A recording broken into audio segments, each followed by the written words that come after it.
The Utopian Seed Project presents Southeast Seed.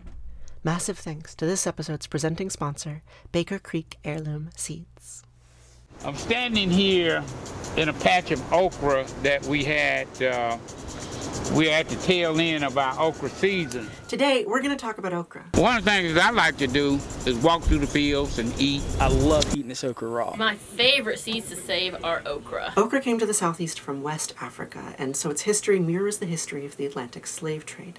The forced migration of people and plants compelled both crops and culture to adapt, and today there are thousands of varieties of okra developed across multiple continents. We're going to look at several, with a particular emphasis on a variety from Liberia, grown by John Jackson in Georgia. Hey guys, my name is John Jackson. This is the Motherland Okra, you see? We are standing in front of the world's first Motherland Okra from West Africa being grown in the USA. Motherland Okra comes from the interior West Africa. Oh, fat pod. This particular okra came from my mother's land, which is in Liberia. There's so many okra growing right through there. It's crazy. The leaves on it are just, like, it's a magical okra. This is classic Motherland Okra. You see that? Yeah.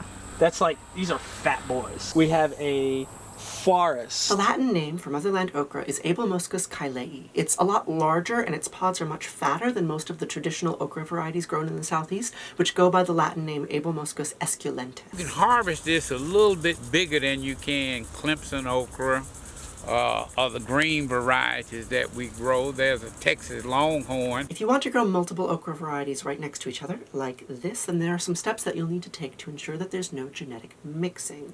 If you're just growing a single variety, this isn't so much of a concern, but if you want to grow multiple varieties in the same field, then insects can easily carry pollen between them.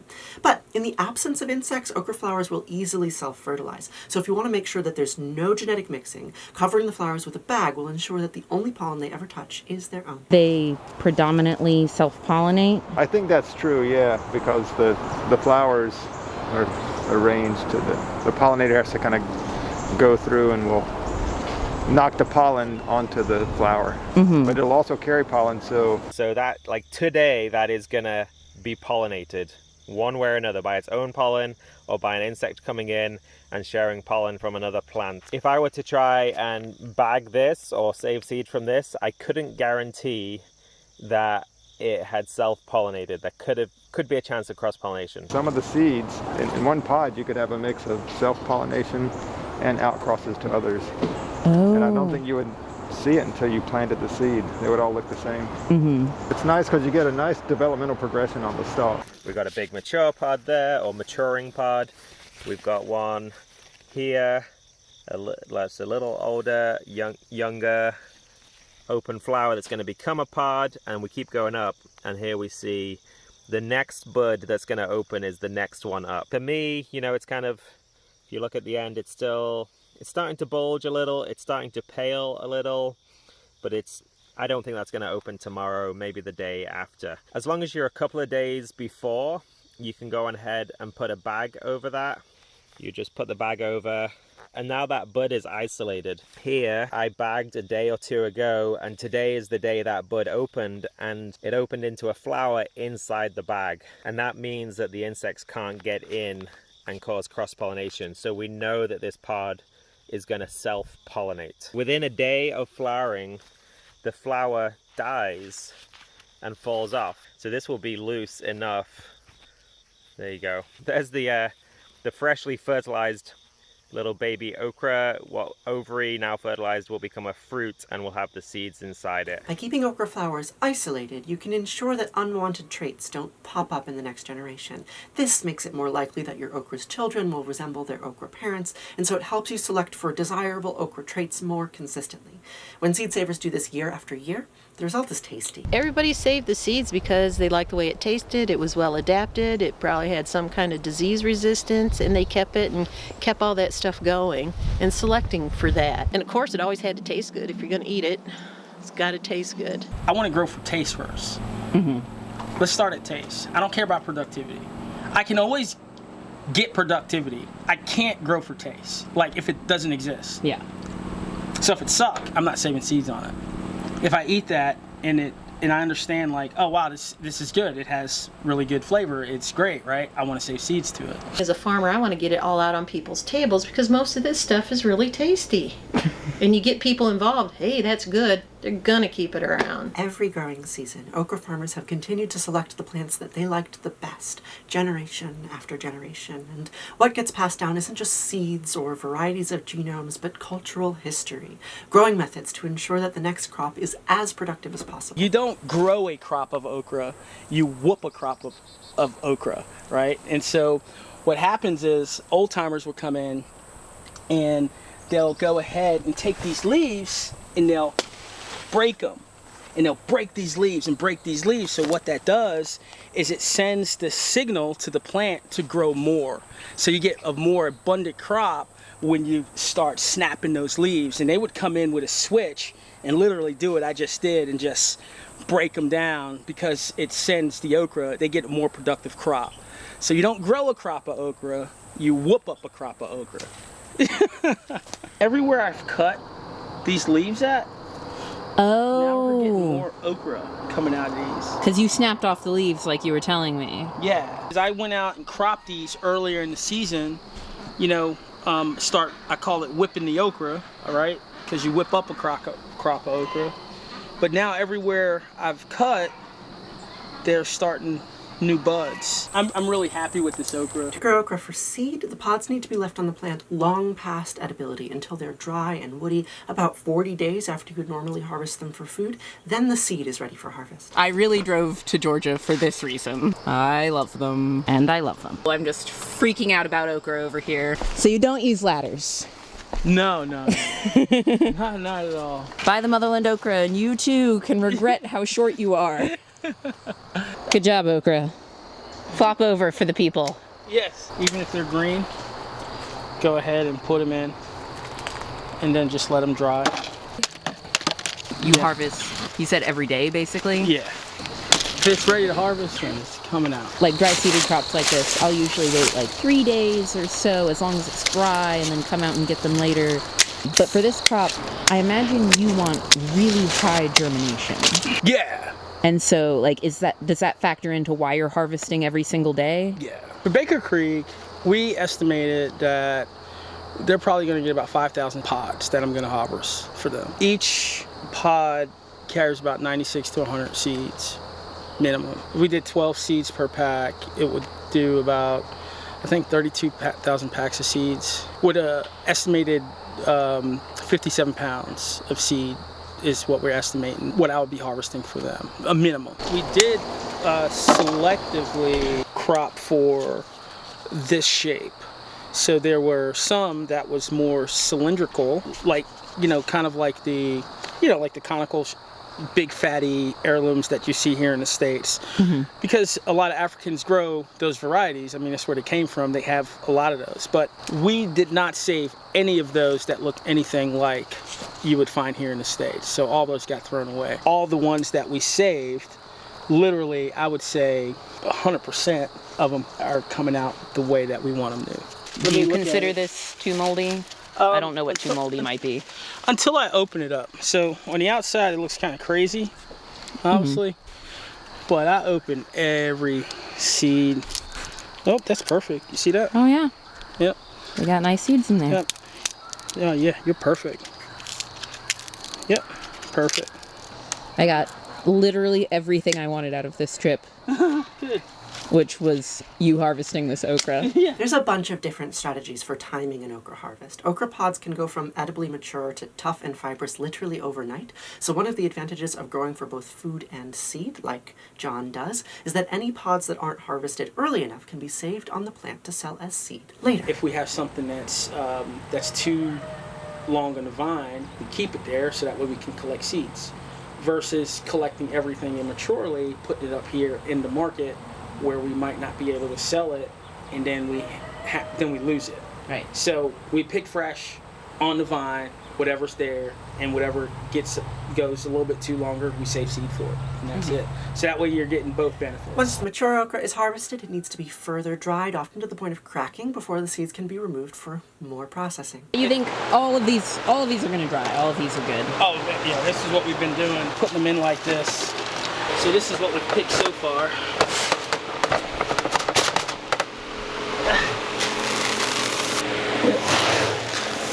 Good okra seed. There's lots of different ways to process okra seeds, some more labor intensive than others depending on your scale. The simplest is just to crack open the pods with your hands. I don't know how to explain to you the joy that comes on a child's face from seeing one of these crazy things turn into a star.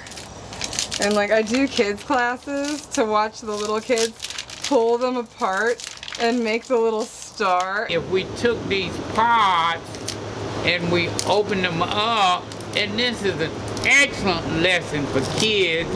The seeds are big enough so that the students can handle them, and you're gonna get hundreds of seeds out of one pod. I bring paper plates and towels and like little envelopes, and they can take them home. At larger scales, hand processing isn't really feasible, so often farmers will use some sort of low-tech mechanical thresher. Let's tell you about this thing. Okay, we've lovingly called it the obliterator because it's got a kind of a macerating, spinning real fast metal thing, which is the actual threshing action of this mechanical thresher. And that spins real fast, and we feed okra in, and it gets obliterated. All that obliterated mass, which is basically the okra pod split open, falls onto different grades of screens. So that allows us to catch, you know, the big chaff of the pod, and the seeds fall through. This catches some of the lighter chaff and the seeds fall through, and by the time they get down to here, they're pretty clean. You can see it's nicely angled so the seeds roll down, and then we have to help them a little bit into the bucket.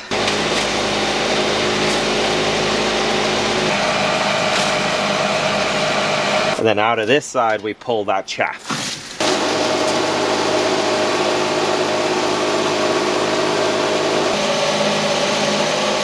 Once the seeds are separated from the chaff, they need to be cleaned. There are many ways to do this. The simplest is probably to pass the seeds through a screen.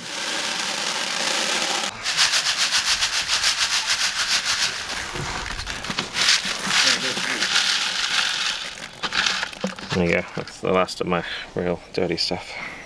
And your okra's pretty clean. Pretty clean. Maybe another couple of screens. Yeah. But we're getting pretty close. As far as seed crops go, okra is one of the easier crops to save and clean because it doesn't require too much specialized equipment. Once your seed is cleaned, it can be sold to a seed company. There are a handful of seed companies that specialize in southeastern crops, and the first step to selling them your seed is to contact them. A lot of people ask me, how do you get a seed contract? How do you make this happen? Email, that's all I did. I was young, had no clue what in the hell I was doing, and I just made up a little email and sent to a bunch of the seed companies, you know, hi, this is who I am and what I do, and I'd love to do it, and I got a response back from every single one of them because there are not enough seed growers in the South. The way So True does it is they send out an email, I think it was like back in November, and they're like, okay, we're gonna send an email at 9 a.m. on Monday morning with the list and reply back with what you want. And they had a list of, it's usually about 20 to 30 items, what it is, how much they're looking to be grown that year, and how much they're paying per pound or per ounce for it.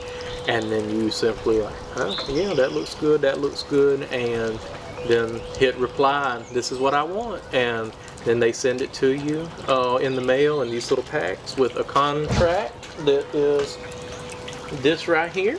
That So they do first come, first serve? First come, first serve. It's got my name, address, all of that. That's the seed grower contract. 2021 So True seed grower contract. Gives you the responsibilities of the grower, all that good stuff, who to contact. So True Seed is one of a handful of southeastern seed companies, and they're all very open to developing new relationships with growers. You just have to contact them. We get folks asking all the time, wanting to, inquiring about wanting to save seed, either because they're interested in how it works or they want to help with variety preservation. For real newbies, we usually give them something to trial, like for a year. So we'll give them a variety that we've been experimenting with, you know, just to see that it's growing true to type. How is it performing? Is it worth continuing to grow? And then ask them to save seed from that.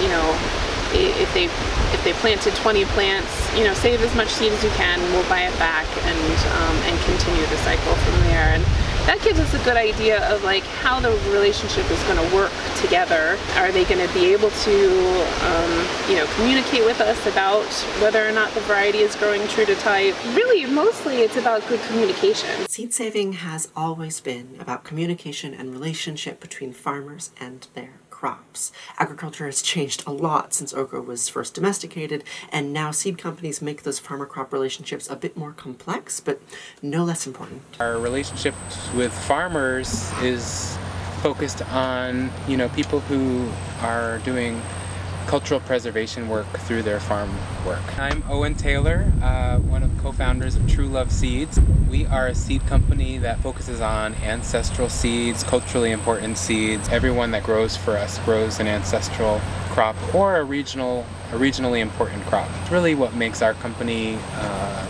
special, I believe, or different from other companies, is that focus on cultural importance and preserving, you know, who we are and where we come from through the foods and the seeds that we keep. But we always want to work with growers. For us, it's a way to help growers stay connected or reconnect to their ancestral crops, but also have a meaningful income source. We provide mentorship.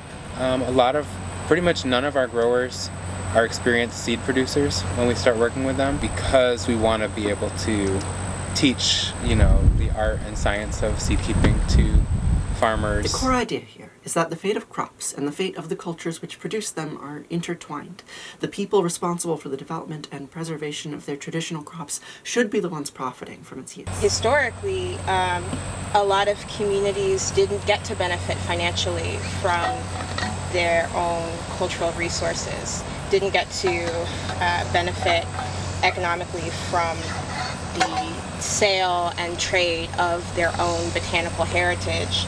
And I think it's really one of the really important things about the way that True Love works with growers is that it is the growers who are stewarding their own cultures that are getting to benefit financially from that, not anybody else. I think we do ourselves all some justice by just growing our history, you know? So it doesn't matter where you're from or whatever, just grow what's in your DNA. I tell people that all the time. People need to connect with their heritage with regards to food, because that's how you sell it. The Motherland Okra is more than just a novel food crop. It's history, it's heritage. It represents a committed relationship spanning continents and generations. It's a commitment between a person and a plant. And that's an amazing thing, because I think about the reason we even have food to this day is because all those people whose hands we don't even know they pass through, you know, is the reason we have food here. You know, and everything started out as a hybrid and, you know, settled out in whatever form it is now. And I'm grateful for those people, and I just hope we can send it off into the next generation's hands in a good way, you know, in a responsible way anyway. We need to be thinking about generational wealth. We need to be training the next generation of farmers. What we are doing right now is not about us, but about the generations that will follow us. Save your seeds. Saving seed isn't just about preserving varieties, it's about cultural reclamation. Our food crops and the people who grow them are part of the same system and always have been. Every okra pod you've ever eaten came to you because someone saved the seeds it came from and someone else showed them how to do it. Okra has traveled across continents and countless hands to reach the form that you know it in today, and if we're going to have okra in the future, it will be because someone continued to save its seeds. Big thanks to our video series sponsors, and thanks to our media sponsors. This project was funded by Southern SARE.